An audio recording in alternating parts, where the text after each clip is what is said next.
Good morning, all. Today we are discussing about Ind AS 118, which is presentation and disclosure into financial statements. We are expecting it that it is going to replace Ind AS 1 effectively from 1st of April 2027. So here basically I am going to discuss a practitioner's guide to apply this particular standard. So the transition previously we are applying Ind AS 1. Now, because of the Ind AS 118, what are the changes that going to take place into the financial statements? So why this is important? So here we are going to discuss how to apply the Ind AS 118 principles into practice and where the judgment is required. To whom this is useful? So basically, this is helpful to the preparers of the financial statement, auditors, and even students. That will help them also to the transition process, how we are going to shift from Ind AS 1 to Ind AS 118. What I have covered here. So basically, as per the Ind AS 118, we know that classification has changed into income and expense. So we are going to discuss about the same. How to identify the main business activity, how to aggregate the items into the financial statement, and management defined performance measures. Why we are discussing right now? I guess this is the right time because very soon Ind AS 118 is going to replace Ind AS 1. So once it is notified, it is mandatory to follow the same. So it is better for us to be prepared for the same in advance. So key fact we can see is, again, it is going to replace Ind AS 1. We are waiting for the approval from the council. Once it is approved, it is going to be applicable on or after 1st of April 2027. And the main focus of this is the structure of the statement of profit loss has changed, plus the management defined performance measures. So talking about the structure of the financial statement. So basically the structure is divided into 5 classification categories. Number 1 is operating category. So it talks about revenue, employee cost, depreciation. So basically the items relating to the operations of the entity. Second category is investing. So here we are talking about the investment, like investment incomes. So which are not coming from the fundamental, say, operating activities of the organization. Third category is financing. So it's morely relating with the borrowings. So interest expense, finance cost, etc. Fourth category is income taxes. So we know that current tax expense for the period and discontinued operation, if any, into the accounting period. Now, very important part is because to understand what is the business activity of the organization. And based on that, classification of income and expense will be done in the categories what we have discussed in the previous slide. So for example, if I talk about an investment activity entity, let's say, for example, a mutual fund company. So mutual fund company can have dividend income, it can have interest income, it can have fair value gain into investment also. Now, for an investment company, this all are operating income because investment is their main activity. But for a manufacturer, so for manufacturer, let's say manufacturing company has invested into bonds or maybe invested into mutual funds. So manufacturing company can earn dividend and interest income. But for them, this is classified as an investment income because investing is not the main business activity for a manufacturing entity. Foreign exchange differences, how to deal with. So they are also going to follow the item, like say if interest receivable on a foreign loan. If So interest receivable on a foreign loan. So in that company is going to receive interest income. So that is recorded as an investment category. So any foreign exchange gain or loss on that interest also will be classified into investment activities. Let's say loan obtained from a bank. So on that case, entity is going to pay interest expense. That is a finance category. So any foreign exchange gain or loss will also we have to put into the same category. So any foreign exchange difference will depend how to classify in which category we have to classify the foreign exchange. That depends on the item on which this foreign exchange difference is arising. So if the item belongs to operating, then the foreign exchange gain or loss will be recorded as an operating classification. If the item because of which the foreign exchange difference arises is of, say, investment nature, so the gain or loss also will be classified into investment and so on for the finance items. Some hybrid contracts are also there. So the question is, do we need to split or keep them together? So say, for example, some contracts carry multiple components. So here, how to apply this? So here it explains that when income or expenses stay in one category and when they must be split between categories. One example we can see here is, let's say, finance lease. So finance lease contains two components. Number one, principal component and interest component. So principal component say repayment of the amount financed. And interest component is cost of financing over the lease term. So it belongs to financing category. So when we have to keep them together, like income and expense, when we have to keep them together. So when components share the same economic character, present them into a single category. When component has different character, allocate to its their own category. So here again, as we can see, the finance lease contains two parts. So interest element is separated and classified as financing. Right. So finance lease, we have taken asset on a lease. So that asset belongs to, again, it is a investment category, and interest what we are paying over the lease term is getting into a finance category. So general rule is that interest generally belongs to financing unless any other Ind AS specifically requires otherwise. So very important point as far as the application is concerned when the financial statements are going to be prepared. So very important, very crucial rule is that's about the hybrid contracts. So whether to split the components or whether to keep the components together. Incremental expenses, how to track this? So for example, expenses which are directly attributable to investing or financing activity stay within the same category. They are not standard in operating. So for example, brokerage paid to purchase investment, right? So we invest in the equity shares, we paid brokerage to the stock brokers. Now that is directly attributable. Why? Because why we are incurring this incremental cost? Just because we are investing into equity shares. So it is directly attributable to the investing activity. So this brokerage expense will be part of the investing category only.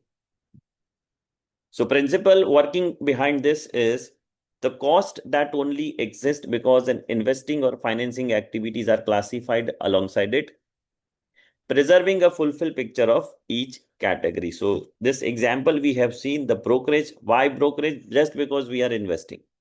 It has nothing to do with the operations of the company. So this is directly related. Gains and losses on disposal. Very again an important part. So when asset is sold, right? So it will result into gain or loss. And it is classified by the nature of asset and not by the fact that sale has occurred. Now, disposal can be of, let's say, a land. So land held for the purpose of investment. So if investment land is sold, So any gain arising on the disposal of the land will be part of the investing category only, because asset is an investment asset. It is not the main business of the company. Inventory, if inventory is sold and gain is realized on the same, then it is part of the operating category. Talk about the aggregation. So one of the largest addition into the standard Ind AS 118 is combine the items which are which are having shared characteristics, and separate the item that differ. So material information is never buried. So when we can do aggregation, so items with similar characteristics like group like for like items, reduce clutter and noise. So for example, several similar service fees combined into a single line. Right, so different, say legal fees, professional fees, some amount is paid to lawyer, some amount is paid to chartered accountant, some amount is paid to valuer, say. So likewise, similar kind of fees, they are just professional fees, can be aggregated. Disaggregate if items are with different characteristics. So separate what is genuinely distinct. Reveal it, don't hide material detail. For example, a one-off restructuring charge should shown on its own line item. Separate along these line item, like how we can separate this. So we can separate recurring and non-recurring transactions. We can separate operating versus finance transactions. We can disaggregate, say cash and non-cash. We can separate items which are measured differently. So objective of this, say aggregation, disaggregation being highlighted over here is there's a major change addition into the standard is that to make sure that any material information is not hidden in the financial statement. Labeling is also a thing which is introduced into Ind AS 118. So labels should tell the reader what an item actually is. So any kind of, say, vague label should not be used. That is the objective. So now we have seen that, okay, some random, say just a generic labels are made like other income or say miscellaneous income. So 118 says this kind of labeling should be avoided. Better it should be gain on sale of investment property, foreign exchange loss, impairment on receivables. So these are specific labels so that user can understand what kind of income is this or what kind of loss is mentioned into the financial statement. Materiality governs separate presentation, again, a very important. So not every line deserves or not every item deserves its own line. Separate disclosure is required only when the information is material, and materiality is again a matter of judgment. So again, how to apply the judgment? So apply judgment rather than mechanical thresholds, like say materiality reflects whether omitting or aggregating on an item could influence the decisions of the user of the financial statement or not. So talking about the materiality, if we say basic, say present separately when information is material to the users to understand the performance of entity. We can aggregate when item is immaterial on its own and adds only a clutter. Apply judgment, not threshold. So the guidance, say, cautions against mechanical percentage rules in place of reasoned assessment. So there is no such threshold or numerical limit should be decided based on which it should be decided whether a separate presentation is required or not. We have to apply our judgment and we have to think that yes, whether the, say, omitting or aggregating this particular information is going to influence the user's decision making or not. If yes, so no matter how much value the transaction is having, if it is material, it has to be presented separately. Another important area into 118 is about the disclosure, that is management defined performance measures. So basically, this is a subtotal used in public communication, which is not specified by 118. So 118 has specified some labels that total and subtotal labels are given. Now, this is something which is not as per the 118 format. So typical examples are adjusted EBITDA, core operating profit, normalized EBIT, underlying earning. So these are the things which is not there in 118. But if management is using certain this labels, because of that, okay, it will be helpful for user also to understand the performance of the company through the eyes of the management. So they are called management defined performance measures. So what is to be disclosed by the company in this? So first of all, a definition. So what the measure is. So adjusted EBITDA is mentioned here. So EBITDA, we know that earning before interest, tax, depreciation. So adjusted. So what is being adjusted over there? Definition has to be provided for. Then calculation also to be disclosed, that how it is calculated. Why management think that is it as an important performance measure? And finally, the reconciliation, that is to the nearest Ind AS subtotal. So the subtotal which is given by the Ind AS 118, we have to reconcile it. Like say EBITDA, or let's say profit before income tax is a label. So EBITDA to profit before income taxes, a reconciliation has to be provided as a part of disclosure note. Comparatives and the role of judgment. So when we talk about comparative, so same classification principle apply to the comparative figures also. So say once the from 1st April 2027, this standard we are expecting to become mandatory. So then when the first financial statements will be presented based on the 118, so previous year classification also has to be changed accordingly. Comparative management performance measure reconciliations are also required. So even though it was not reported in the previous period, but it is very crucial when the first financial statements are prepared on 118. Consistency lets user compare periods on a like for like basis. So prior periods are represented on new basis. So multi-year trends stay comparable. What are the areas where judgment is used? So first of all, identify the main business activity. Determining the appropriate category, like say, what is the category, like say operating, financing, investing, income tax, discontinued operation. Judgment is required to decide the level of aggregation, and again, judgment is required in selecting meaningful descriptions also, like so labeling and the additional performance. So a small example is given, say sale of inventory. It is inventory is what? Inventory is again says something which is relating to the operating activities of the organization. So it is classification has to be operating. Employee salary, operating, depreciation, operating. Interest income. Now, interest income, if the entity is a manufacturing company, then for manufacturing company, it is an investing classification. For a bank, interest income is an operating classification. Dividend income, for investment company, it is operating.